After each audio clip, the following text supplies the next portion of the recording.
बारामती पोटनिवडणुकीतून काँग्रेसनं माघार घेतली आहे। काँग्रेसच्या सगळ्या नेत्यांचे आमदार हिरामण खोसकरांनी आभार मानले आहेत। पवार कुटुंबाला सहकार्य केल्यानं हे आभार मानले गेले आहेत। मनापासून अभिनंदन करतो, आभार मानतो आणि बाकीचे इतर उमेदवार राहिले ते सुद्धा माघारी घेतील अशी आम्हाला अपेक्षा आहे। मनापासून अभिनंदन करतो, आभार मानतो आणि बाकीचे इतर उमेदवार राहिले ते सुद्धा माघारी घेतील अशी आम्हाला अपेक्षा आहे।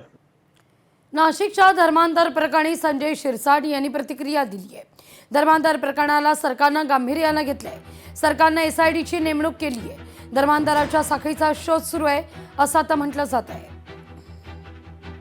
या मुलींना छेडछाड ही एका दिवसाची नाही तर अनेक महिन्यापासून वर्षापासून हे चालू होतं। अनेक प्रकरण एका मुलीबरोबर नव्हतं, तर अनेक मुली यात गुंतलेल्या होत्या आणि त्यांना नंतर त्यांच्याशी लग्न करणे किंवा त्यांचं धर्मांतर करणे हा सुद्धा एक त्यांचा प्रयत्न होता। म्हणून आता ह्या प्रकरणाला सरकारने अत्यंत गांभीर्याने घेतलेलं आहे। यासाठीची नेमणूक केलेली आहे आणि त्या संदर्भामध्ये जे जे लोक आहेत त्यांच्यावर आता ट्रॅप लावणं हे सरकारने आता प्राथमिक ठरवलेली आहे आणि त्यांच्यावरती आता मला वाटतं काही लोक अटक झालेत, परंतु आणखीन त्यांची मोठी साखळी कोणती आहे याचा शोध पोलीस घेत आहेत। लोकशाही मराठी ऐका, पहा, जागरूक रहा।